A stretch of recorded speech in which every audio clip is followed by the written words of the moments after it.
ស្ដីអ្នកទាំងអស់គ្នានេះគឺជាវីដេអូទី22បាននៅក្នុងវិញ្ញាសាទី6ដដែលបាទអញ្ចឹងថ្ងៃនេះគឺយើងដល់ចំណុចទី2 language use បាទអញ្ចឹងនៅចំណុចនេះដែរគឺគេឲ្យយើងគូកងពីចំណុច A ទៅចំណុច B ហើយ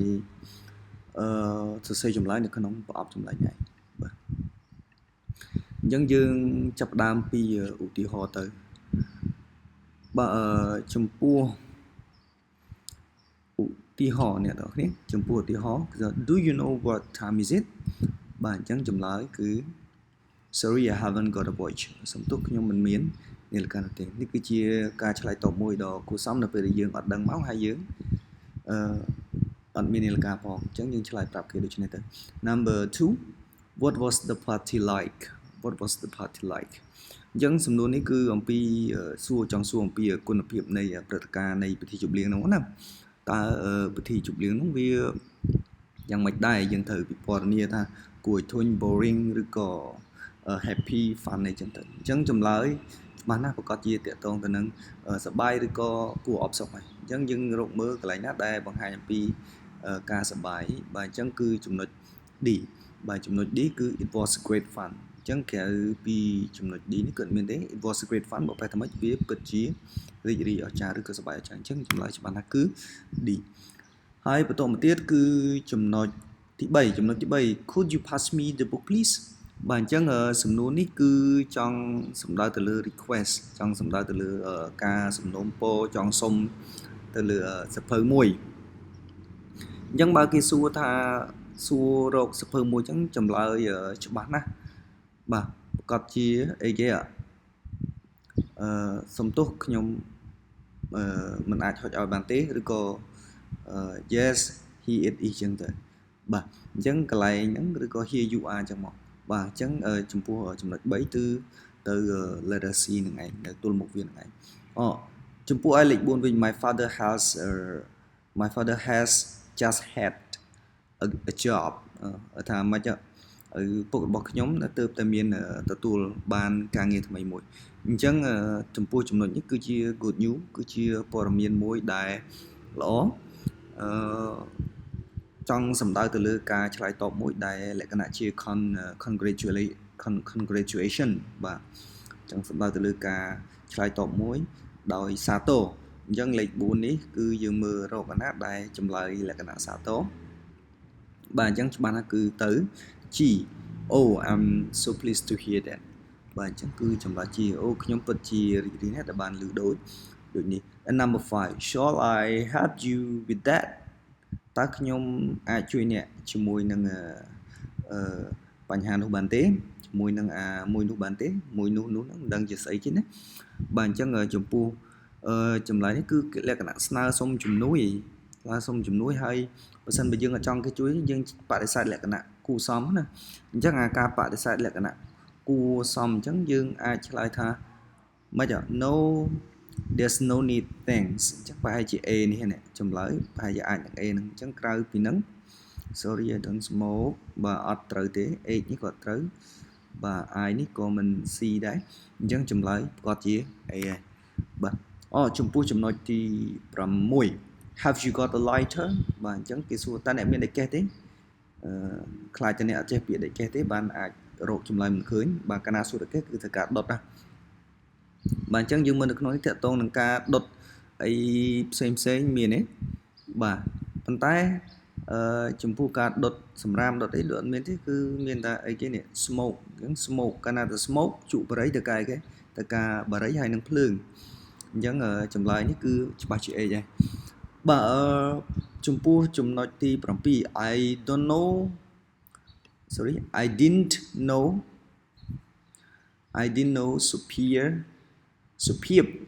ុភាព was married ខ្ញុំអត់ដឹងថាសុភាពបានរៀបការទេអញ្ចឹង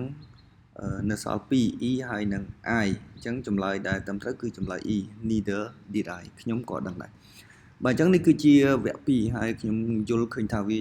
ងាយទេនៅក្នុងការផ្គូផ្គងនៅក្នុងចំណុចនេះអញ្ចឹងពួកយើងអាច comment បានចំពោះចំណុចណាដែលយើងមិនទាន់យល់ប៉ុន្តែងាយទេអានេះណាបាទអញ្ចឹងយើងទៅចំណុចទី3តែម្ដងបាទចំណុចទី3គឺតេតិនទៅនឹងវេយ្យាករណ៍ បាទតេតិនទៅនឹងវេយ្យាករណ៍នេះគឺ14បន្ទុកអញ្ចឹងការណែនាំរបស់គេថាម៉េច There are four answers after each sentence only one answer is correct choose the right answer and tick it in the right column the first one has been done as an example for you បាទអញ្ចឹងគេឲ្យយើងរើសចម្លើយមួយដែលត្រឹមត្រូវហើយគ្រីសនៅក្នុងប្រអប់ខាងមុខនេះបើយើងគិតថា A ឬក៏ B ឬក៏ចម្លើយណាមួយចាប់ពី A ដល់ D នេះត្រឹមត្រូវយើងគ្រីសនៅក្នុងប្រអប់ដែលសរសេរអក្សរហ្នឹងទៅបាទអានេះគេចម្លើយ B ជាចម្លើយទៅអញ្ចឹងគេគ្រីសនៅក្នុងចំណុច B ចំពោះចំណុចនេះដែរវាងាយទេដោយសារតែអីដោយសារតែ yesterday នេះគឺជាអតីតកាលហើយខាងក្រោមនេះយើងមើលមានអតីតកាលទេបាទខាងក្រោមនេះគឺមានអតីតកាលតែ been ហើយនឹង when ទេប៉ុន្តែ been នេះជាអីគេជា verb 3អញ្ចឹងជា verb 3มันអាចប្រើនៅក្នុង past simple បានទេគឺមាន when ទេដែលជា verb to ហើយជា verb past simple ផងបាទអញ្ចឹងគឺយើងប្រើ when ជាចម្លើយមួយដែលត្រឹមត្រូវបាទ number 1 the man blah blah blah hat blew off in the wind chased it across the park មានន័យថាបរោះអ្នកមួកបានហោះចូលបានហោះប៉ើងទៅតាមខ្យល់ណាហើយតាមទៅកាត់អីគេសួនច្បារណាសួនឧទ្យានផាក់នេះណាសួនច្បារហ្នឹងឯងបាទអញ្ចឹងចម្លើយគឺមាន A his who whose that អញ្ចឹងចំពោះចម្លើយទាំង4នេះចម្លើយបើសិនជាយើងដាក់ his បន្ទាប់ពី main មក his គឺអត់ត្រូវទេ who បាទ who បើនិយាយពី relative clause វិញ who គឺខាងក្រោយ who គឺមានកិរិយាសព្ទក៏ត្រឹមត្រូវដែរបន្ទាប់ពី whose បាទ who គឺជាកម្មសិទ្ធិបាទគឺជា possessive relative pronoun ដែលប្រើដើម្បីបង្ហាញអំពីភាពជាម្ចាស់ទៅលើអីមួយអញ្ចឹងទៅបាទអញ្ចឹងខាងក្រោយ who គឺជានាមនឹងឯង who គឺជានាមនឹងឯងអញ្ចឹង head គឺជានាមនេះជាចម្លើយដែលអាចរើសបាន that បើសិនបើយើងដាក់ that វា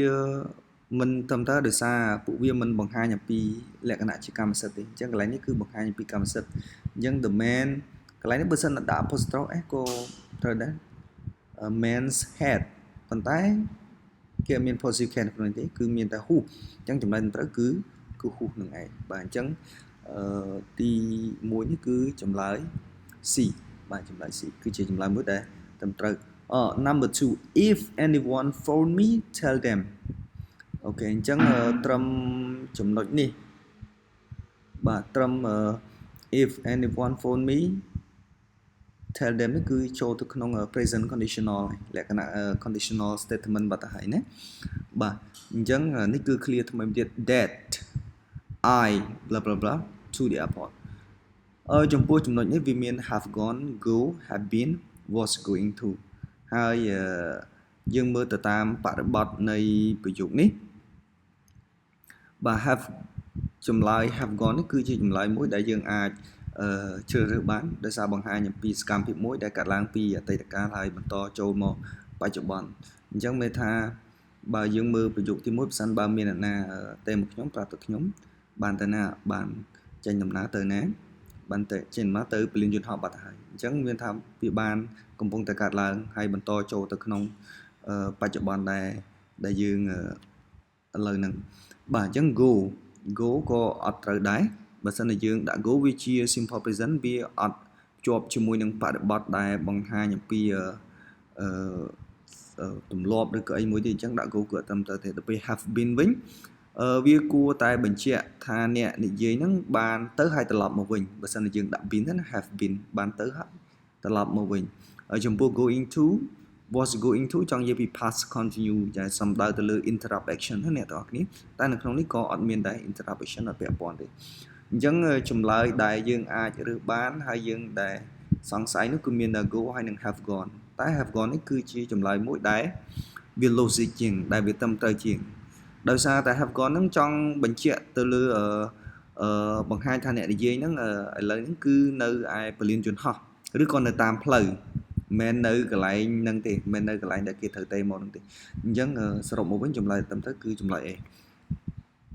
បាទអញ្ចឹងយើងមើលទៅបន្ទាប់ទៀត number 3 if it's rain we will have the party outside អញ្ចឹងចំណុចទី3នេះគឺវាផ្ដោត từលើ for conditional បាទអញ្ចឹង for conditional គឺ present simple បូកជាមួយនឹងទម្រង់ will future simple ហ្នឹងឯងបាទអញ្ចឹងហើយ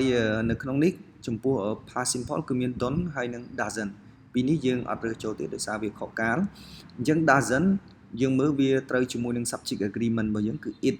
នេះជាបរិបទទី3ឯកវចនៈអញ្ចឹងយើងប្រើ doesn't ជាចម្លើយមួយដែលត្រឹមត្រូវអញ្ចឹង don't គឺមិនបានជ្រើសរើសទេអញ្ចឹងចម្លើយត្រឹមត្រូវគឺ A បាទអញ្ចឹងបន្តមកទៀតមកចំណុចលេខ4បាទចំណុចលេខ4គឺយើងមានគេថាម៉េច if it a company cannot survive if losses are always profits មិនថាក្រុមហ៊ុនមិនអាចនឹងទ្រាំទ្របានទេឬក៏បូក survive ប្រែនៅរស់តែក្រុមហ៊ុនមិនអាចនឹងឈរជើងបានទេប្រសិនបើការបាត់បង់គឺតែងតែចុចនឹងប្រាក់ចំណេញនឹងអ្វីដែលចំណេញបាទអញ្ចឹងកន្លែងនេះក្នុងន័យគឺលក្ខណៈប្រៀបធៀបហើយសូម្បីតែខាងក្រោមនេះគឺបង្ហាញពីការប្រៀបធៀបដែរបើសិនបើយើងយក great than បាទចំពោះ great than ហ្នឹងគឺវេយ្យាករណ៍វាខុសបាត់ហើយពូ great មិនមែនជា comparative អត់មាន er អញ្ចឹងមិនអាចប្រៀបធៀបបានទេចំណុច B greater នេះចម្លើយនេះគឺយើងអាចនឹងជ្រើសរើសបានអញ្ចឹង the greatest គឺมันអាចប្រៀបធៀបរវាង2បានទេ losses ហើយនិង profit បានទេតោះណា3ឡើងទៅបានយើងប្រើ greatest បានបាទដោយសារតែវាជា superlative អញ្ចឹងប្រៀបធៀបទៅមួយក្នុងចំណោមមនុស្សជាច្រើនឬក៏វត្ថុជាច្រើនអញ្ចឹងទៅ great as អញ្ចឹងអានេះខុសទម្រង់វេយ្យាករណ៍ដែរតោះណា as great as អាហ្នឹងបានជាទម្រង់មួយដែលតម្រូវតែទោះយ៉ាងណាវាគឺមិនសមនឹងបរិបទ per as great as ទេអញ្ចឹងចម្លើយត្រឹមត្រូវគឺចម្លើយ B បាទអញ្ចឹងយើងបន្តមកទៀតយើងចូលដល់ចំណុចទី5បាទចំណុចទី5យើងមើលទាំងអស់គ្នាបាទចំណុចទី5នេះ our flight from Kokong to Ratnagiri was delayed the heavy rain មានថាការហោះហើររបស់យើងឬក៏ជើងហោះហើររបស់យើងគឺពីកោះកុងទៅរតនគិរីត្រូវបានអីគេត្រូវបានពន្យាពេលដោយសារតែភ្លៀងខ្លាំងអញ្ចឹងមាន because one on account as a result អញ្ចឹងចម្លើយ A និងចម្លើយ B ជាចម្លើយមួយដែលយើងគួរតែគិតពិចារណាចំពោះចម្លើយ C ហើយនិង D វិញគឺมันបានរាប់បញ្ចូលនៅក្នុងការគិតពិចារណាថានឹងរើសទេដោយសារវាខុសបរិបទឆ្ងាយពេកទាំងវេយ្យាករណ៍ផងដែរអញ្ចឹងយើងនៅសល់2ដែលត្រូវជ្រើសរើសតែបើអ្នកដល់គ្នាសួរថា C ហើយនិង D ហ្នឹងអាម៉េចបានយើងមិនត្រូវជ្រើសរើសដោយសារ C ហ្នឹងគឺវាលក្ខណៈថា incomplete it should be on account of បាទមាន of កន្លែងនេះមួយទៀតបានយើងអាចរើសចូលបានដល់ពេល as a result វិញវាគឺខុសបាត់ទៅហើយខុសដោយសារវាគួរតែ as a result of ដែរអញ្ចឹងកន្លែងនេះគឺខុសដែរពីរហ្នឹងគឺអត់រាប់បញ្ចូល because ចំពោះចំណុច B បាទវាចង់សំដៅទៅ full clause បាទ clear មួយដែលពេញលេញដូចជា because it rain heavy អីចឹងទៅបាទអញ្ចឹងអាហ្នឹងបានត្រឹមត្រូវហើយចម្លើយដែលយើងអាចរើសថាត្រឹមត្រូវបានគឺ because of បាទ because of ហ្នឹងគឺជាលក្ខណៈ preposition មួយដែលវានៅបន្ទាប់ពី clear នាម heavy rain បាទ because of ត្រូវមាន of កន្លែងនេះត្រូវការ preposition of នឹងឯងអញ្ចឹង because នេះដាក់បានទេ because of គឺត្រឹមត្រូវហើយយើងឆ្ងល់ថាមូលហេតុអីបានជា because ដាក់បានដោយសារ because ហ្នឹងគឺវាតម្រូវឲ្យមាន full clause នៅបន្ទាប់ពីវានឹងឯងបាទតែបើដាក់ off ទៅអាហ្នឹងបាច់ចាំ full clause ទេក៏ប្រើបានដែរបាទអញ្ចឹងលេខ6អ្នកទាំងអស់គ្នាបាទអញ្ចឹងចម្លើយត្រឹមត្រូវគឺចម្លើយ A ហើយចំពោះលេខ6នេះវិញបាទចំពោះលេខ6នេះវិញយើងថាម៉េច Your mother used to visit you quite often blah blah blah blah didn't she okay doesn't she wouldn't she hadn't she បាទកន្លែងនេះគឺ take question អ្នកទាំងអស់គ្នាអញ្ចឹងយើងចាប់ដើមរើសពីចំណុចលេខ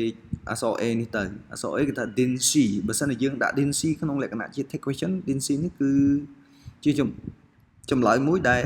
ត្រឹមត្រូវអ្នកទាំងនេះចម្លើយមួយដែលត្រឹមត្រូវហើយប៉ុន្តែយើងក៏គួរតែមើល3ទៀតដែរតាមមូលហេតុអីបានយើងមិនរើសវាបាទអញ្ចឹងចម្លើយដែលត្រឹមត្រូវគឺចម្លើយបាទ A នេះឯងគឺ didn't she មូលហេតុដែលយើងយក A ដោយសារ take question តែងតែ យក auxiliary verb did ចំពោះទម្រង់អតីតកាលទៅហើយបាទដោយសារបែបហ្នឹងគឺយើងយក didn't see ហើយចំពោះ attack question ហ្នឹងគឺយើងមើលទៅលើអីយើងមើលទៅលើប្រធានមើលទៅលើកាលបាទហើយប្រធានរបស់វាគឺ mother គឺបើសិនជាយើងដាក់សព្វនាមគឺសព្វនាម she បាទ your mother បាទ she mother មានថែមអីទេណាបាទ she ហើយបើសិនបើយើងមើលកាល used to គឺជាអតីតកាលអញ្ចឹងអតីតកាលគឺយើងប្រើគេ didn't បាទអានេះគឺវា suitable មែនទែន correct មែនទែន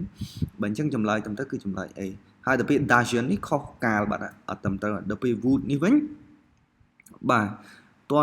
វាអានេះចង់សំដៅទៅលើសមិទ្ធកម្មអីមួយ would យើងប្រើ would គឺវាផ្ដោតទៅលើបែបហ្នឹងអញ្ចឹងអត់ត្រូវទេ had វាសំដៅទៅលើ past perfect អត់មានពាក់ព័ន្ធនេះទេអញ្ចឹងចម្លើយត្រឹមត្រូវគឺចម្លើយ A នឹងឯង 100% បាទបន្តមកទៀតលេខ7បាទលេខ7 The magnificent temple was constructed by China បាទអញ្ចឹងកន្លែងចំពោះចំណុចលេខ7នេះអ្នកទាំងអស់គ្នាបាទចំណុចលេខ7ហ្នឹងគឺវាតកតងទៅនឹង compound adjective with number បាទមិនដឹងជាអ្នកទាំងអស់គ្នាធ្លាប់រៀនឬក៏អត់ទេហើយតកតងទៅនឹងhyphen អីជាដើមអញ្ចឹងទៅ hyphen អញ្ចឹងកាលណាតកតងទៅនឹង compound adjective with number ហ្នឹងទម្រង់របស់វាគឺត្រូវតែ number បូកជាមួយនឹង singular noun បាទ number បូកជាមួយនឹង singular noun បូកជាមួយនឹង adjective ហើយមាន hyphen ទាំងអស់បាទអញ្ចឹងអានឹងចំពោះ compound adjective with number បាទអញ្ចឹងយើងមើលក្នុងនេះកន្លែងណាអាណាដែលមាន hyphen ទាំងអស់អញ្ចឹងគឺមានតែ A ហើយនឹង D ទេតែទម្រង់របស់វាគឺចាំបាច់ត្រូវតែ number បូកជាមួយនឹង singular noun ហើយនឹង adjective អញ្ចឹងយើងមើលនេះ number មានហើយតែនេះ singular noun ទេមែនទេគឺ plural ហើយបន្តទៀតគឺ adjective បាទអញ្ចឹងចម្លើយគឺដែលយើងអាចជ្រើសរើសបានគឺចម្លើយ D បណ្ដា number បូកជាមួយនឹង singular noun បូកជាមួយនឹងគុណនាមអញ្ចឹងបើសិនតែពួកយើងបានរៀនតាក់ទងទៅនឹង hyphenated compound adjective with number អញ្ចឹងអានឹងគឺងាយទេហើយចំណាំទៅទម្រង់របស់វាគឺ number singular noun បូកជាមួយនឹងគុណនាមអញ្ចឹងអានឹងត្រូវបានជ្រើសរើសយើងអាចឧទាហរណ៍ដូចជា a 5-year-old child អូខេក្មេងប្រុសអាយុសំដៅក្មេងអាយុ5ឆ្នាំ a 10 meter long rope ខ្សែប្រវែង10ម៉ែត្រចឹងទៅនេះជាឧទាហរណ៍ណាហើយដូចយើងឃើញជាក់ស្ដែងចឹង 8 century old បាទអាយុកាលប្រហែល8អីគេ8សតវត្សបាទជាស្រ័យបាទអញ្ចឹងនេះគឺជាចំណុចទី3ហើយយើងពី3ដល់7ហើយនៅចំនួន8ដល់14ទៀតបាទអញ្ចឹងគឺយើងទៅទាំងអស់គ្នាបាទចំពោះចំណុចទី8នេះវិញបាទអ្នកទាំងអស់គ្នាចំណុចទី8នេះគេថាម៉េច if he would have been able to pass the exam អញ្ចឹងអ្នកទាំងអស់គ្នាសង្កេតមើលអានេះលក្ខណៈ conditional ហើយប៉ុន្តែសួរថាជា conditional ទីប៉ុន្មានលក្ខខណ្ឌទីប៉ុន្មានយើងមើល would have been នេះគឺវាចូលទៅក្នុងលក្ខខណ្ឌទី3បើក្នុងលក្ខខណ្ឌទី3អញ្ចឹង if he នេះគួរតែស្ថិតនៅក្នុងកាលអីណាអ្នកទាំងអស់គ្នាបាទ if he ហ្នឹងគឺគួរតែស្ថិតនៅក្នុងកាល past perfect បើវាជា past perfect អញ្ចឹងយើងមើលទម្រង់របស់វា past perfect គឺ subject plus head plus verb 3អញ្ចឹងយើងមើលអាណាដែលជាមាន verb 3ហើយនឹងមាន head អញ្ចឹងចម្លើយដែលយើងអាចរកឃើញបានគឺមាននៅក្នុងអីគេមាននៅក្នុងចំណុចអីចំណុច D បាទចំណុច D នេះគឺជាចម្លើយមួយដែលយើងគួរតែរើសហើយចំពោះចំណុច D នេះដែរកន្លែងនេះគឺ study hard ណាអ្នកទាំងអស់គ្នាតែខ្ញុំថតកាត់ចេញមកពីក្នុងវិញ្ញាសាគេដាក់ខុសអញ្ចឹងស្អីទេហើយខ្ញុំអត់បានសរសេរឡើងវិញគឺខ្ញុំកាត់យកមកអញ្ចឹងចម្លើយ D នេះគឺ head study hard អញ្ចឹងចម្លើយដែលត្រឹមត្រូវគឺចម្លើយ D បាទអញ្ចឹងអានេះគឺយោងទៅលើទម្រង់នៃវេយ្យាករណ៍គឺងាយស្រួលនៅក្នុងការបកស្រាយងាយស្រួលនៅក្នុងការរកចម្លើយទេអ្នកទាំងអស់គ្នាហើយបើសិនបើយើងដាក់ A study hard នេះវាខុសអូខេគឺអត់ត្រូវទេបាទ study hard ហ្នឹងគឺអត់ត្រឹមត្រូវទេវាជា present tense អ្នកទាំងអស់គ្នាpresent tense យើងមើលខាង y តាម IES ហ្នឹងគឺ present tense បាត់ទៅហើយអញ្ចឹងគឺ អត់ត្រូវទេហើយដល់ពេលយើងដាក់ were studying hard អាហ្នឹងតកតងទៅនឹង past perfect អ្នកទាំងគ្នាសំដៅ past continue មិនមែន past perfect ទេ past continue អញ្ចឹង incorrect structure អត់ត្រូវជាមួយនឹងទម្រង់បើសិនតែយើងដាក់ថា studying hard អានេះវាគឺវាបាត់អីគេ lack an auxiliary verb ខ្វះកិរិយាសព្ទជំនួយប៉ុន្តែក៏វាមិនស៊ីដែរអ្នកទាំងនេះមិនស៊ីនឹងបរិបទដែរបាទអញ្ចឹងយើងចូលដល់ចំណុចទី9បាទ if Kim saying blah blah blah with us he would have had a good time បាទអញ្ចឹងចំពោះចំណុចទី9នេះអ្នកទាំងអស់គ្នាបាទក៏វាជាអីគេ third conditional ដែរអញ្ចឹង third conditional កន្លែងនេះ would have had ទៅហើយច្បាស់ណាស់ប្រកបជាទៅនេះ subject plus had plus verb 3អញ្ចឹងយើងមើលកន្លែងណាដែលចំណុចណាដែលត្រឹមត្រូវ A B C ឬក៏ D អញ្ចឹងចម្លើយត្រឹមត្រូវគឺចម្លើយបាទ A គឺ had come came come បាទអញ្ចឹងចម្លើយ A ជាចម្លើយត្រឹមត្រូវបាទឥឡូវយើងមើលទៅទៀតមើលទៅចំណុចលេខ10បាទចំណុចលេខ10 Are you sure that your brother blah blah blah use the new equipment អញ្ចឹងមាន knows to knows the knows how to បាទអញ្ចឹងចំពោះចំណុចលេខ10នេះបាទចម្លើយត្រឹមត្រូវបាទយើងមើលតើមួយណាឥឡូវបើសិនជាយើងដាក់ថា knows to បាទបើយើងដាក់ knows to វា grammatically incorrect everybody បាទគឺវាខុសវេយ្យាករណ៍គឺអត់ត្រឹមត្រូវទេបាទគឺខុសវេយ្យាករណ៍បាទបើសិនជាយើងដាក់ know the វា incomplete វាគឺវាអត់ពេញលេញប្រយោគមួយដែលពេញលេញ clear មួយដែលពេញលេញនេះ Are you sure that your brother know to បាទអញ្ចឹងគឺអត់ពេញលេញshe know how គឺខ្វះ infinitive like to use អីចឹងទៅបាទ to អត់មាន to បាទអញ្ចឹងចម្លើយដែលត្រឹមត្រូវគឺចម្លើយ D ដោយសារចម្លើយ D នេះគឺវា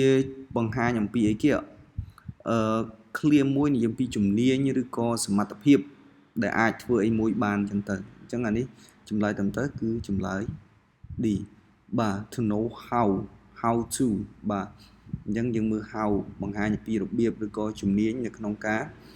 ប្រើប្រាស់សម្ភារៈថ្មីនឹងអញ្ចឹងទៅ11 It was not until she had arrived home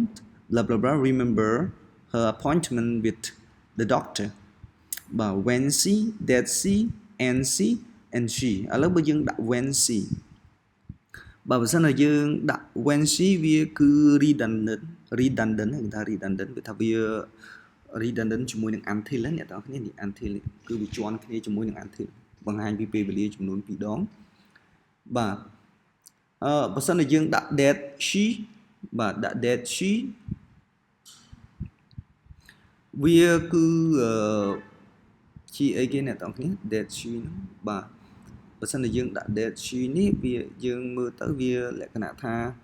វាតកតងទៅនឹងវេយ្យាករណ៍លក្ខណៈ connector ដាក់ that បើយើងដាក់ that វាដូចជាអត់ត្រូវបាទវាត្រូវតែ connector មួយត្រូវតែ that នេះមួយទេនេះ that ហ្នឹងគឺវាត្រូវ that she remember her appointment with the doctor អញ្ចឹងដាក់ that she ក៏អត់ត្រឹមត្រូវដែរវាត្រូវមួយតែត្រូវ connector នៅកន្លែង that បាទបើយើងលុប C ចេញអាហ្នឹងត្រូវវិញបាទអញ្ចឹងចំពោះចំណុច C បាទចំណុច C នេះគេថា and she បាទ and she នេះបើសិនជាមើលទៅវា lack causality បាទខ្វះអីគេខ្វះអាបង្ហាញអំពីហេតុអីដែលនាងត្រូវជួបដុកទ័រអីចឹងណាបាទដូចជាអត់ត្រូវទេ and she នេះវា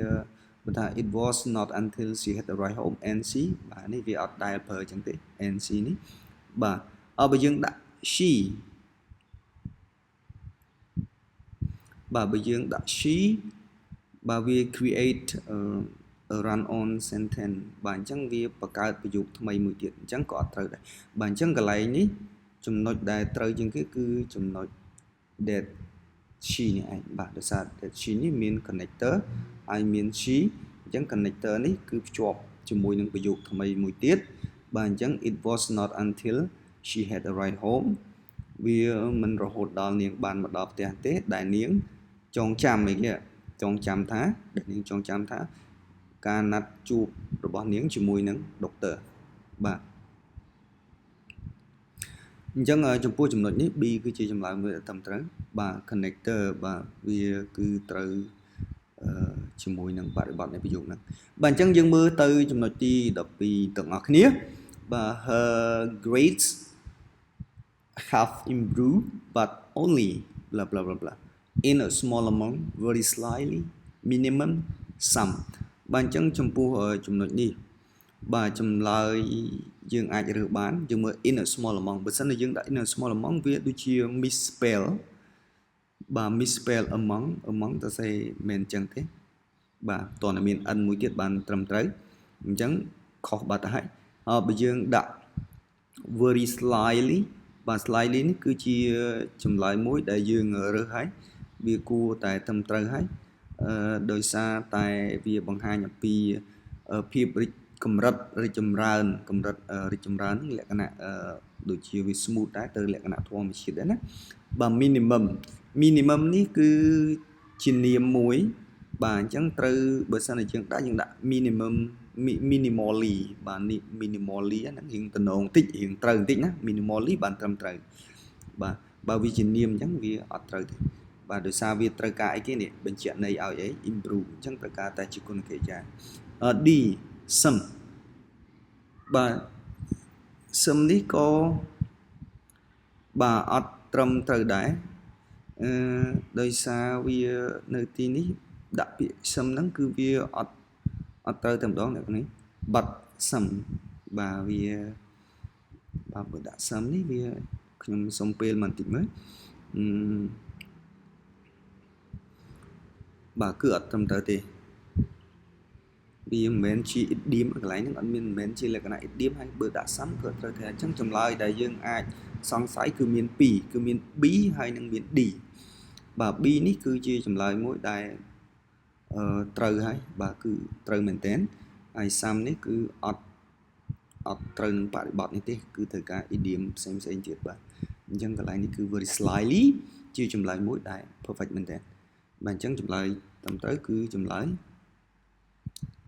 បាទ B slightly បាទអញ្ចឹងយើងមើលទៅទៀតចំពោះចំណុចលេខ13បាទចំណុចលេខ13នេះគឺចង់សំដៅទៅលើបាទសំដៅទៅលើ adverb ណាការពណ៌នាមរបស់ adverb នៅក្នុងការផ្លាស់ប្ដូរហេតុការណ៍អីមួយចឹងទៅគឺថា the changes in the city has occurred okay with swiftness rapidly fast in rapid ways បាទបើយើងដាក់ថា with swiftness បាទវាចង់និយាយថា grammatically ហ្នឹងវាត្រឹមត្រូវប៉ុន្តែអត់សូវនិយមទេគេអត់សូវប្រើ sweetness ជាមួយនឹងការផ្លាស់ប្ដូរនៅក្នុងទីក្រុងអីទេអត់ត្រូវប្រើទេ sweetness ហ្នឹងអូខេ sweetness បើ rapidly អូខេ rapidly បាទវាជាប្រយោគមួយដែលយើងពាក្យមួយដែលយើងអាចរើសបានហើយគុណកិរិយាមួយដែលរើសបានហើយគឺពិពណ៌នាអំពីភាពផ្លាស់ប្ដូររបៀបនៃការផ្លាស់ប្ដូរអញ្ចឹងផ្លាស់ប្ដូរបែបណាបែបណីអញ្ចឹងអាហ្នឹង rapidly គឺយើងអាចរើសបានអញ្ចឹងយើងកាត់ A នេះចោលមួយបន្តទៀត fast គឺជាគុណនាមបាទបើសិនជាយើងដាក់កន្លែងនេះ quickly បាទវាតំណងជាងទៅទៀតបាទវាដាក់ quickly គឺតំណងជាងទៀតណាបាទតែ fast ក៏អាចដើរតួជាគុណកិរិយាបានដែរប៉ុន្តែ fast តកតងទៅនឹងលបឿនរថយន្តអីផ្សេងបើប្រើនៅក្នុងបរិបទនេះវាត្រូវដែរតែវាមិនត្រូវជា location collocation ជាមួយនឹង change អីហ្នឹងទេបាទ in rapid ways បាទគឺថា unnecessarily wordy បើវាអត់ត្រូវបាទ in rapid way ហ្នឹងគឺមិនគួរនឹងប្រើទេបាទអញ្ចឹងចម្លើយត្រឹមត្រូវគឺ B បាទ rapidly បាទវាត្រូវនឹងបរិបទហ្នឹងអ្នកនរគ្នាវាយើងធ្វើមិនឲ្យ collocation ឲ្យត្រឹមត្រូវបាទ number 14 there has not been a great response to sell បាទវាគ្មានអីគេវាគ្មាន បាទចម្លើយដ៏អស្ចារ្យបំផុតនៅក្នុងការលក់នេះឬក៏មិនមានការឆ្លើយតបដែលអស្ចារ្យសម្រាប់ការលក់នេះទេអញ្ចឹងនៅក្នុងនេះគឺតាក់ទងទៅនឹង take question ហើយប៉ុន្តែតាក់ទង take question ហ្នឹងគឺ negative statement លក្ខណៈនេះហើយquestion ហើយបើកន្លែងនេះជាបដិសេធអញ្ចឹងលក្ខណៈសំណួរនេះគឺស្របហើយអញ្ចឹងយើងមកស្របបាទស្របគឺមាន2មាន A ហើយនឹង D អញ្ចឹង A ហើយនឹង D យើងមើលទៅលើប្រធានហើយនឹងកិរិយាសព្ទដែលប្រើដែលជាកាលផងអញ្ចឹងណាអញ្ចឹងចម្លើយដែលយើងរើសនៅក្នុងនេះកិរិយាសព្ទនៅក្នុងនេះគឺគេប្រើពាក្យ has គឺជា modal verb ហើយអញ្ចឹង modal verb គឺវាអាចបង្កើតសំណួរដល់ខ្លួនវាបានអញ្ចឹងចម្លើយដែលយើងអាចរើសបានគឺច្បាស់ណាស់ប្រកាសជាចម្លើយ D បាទ head បាទអធិស្ឋានបើសិនបើមានកំហុសខុសឆ្គងកន្លែងណានៃមួយអីអ្នកគ្នាអាច comment នៅខាងក្រោមហើយលក្ខណៈថាឆ្ងល់មិនយល់នៅចំណុចណាខ្ញុំនឹងធ្វើការចង្អុលបង្ហាញបន្ថែមទៀតចំពោះចំណុចដែលខ្វះខាតអញ្ចឹងsee you យើងនឹងជួបគ្នាវីដេអូក្រោយទៀត goodbye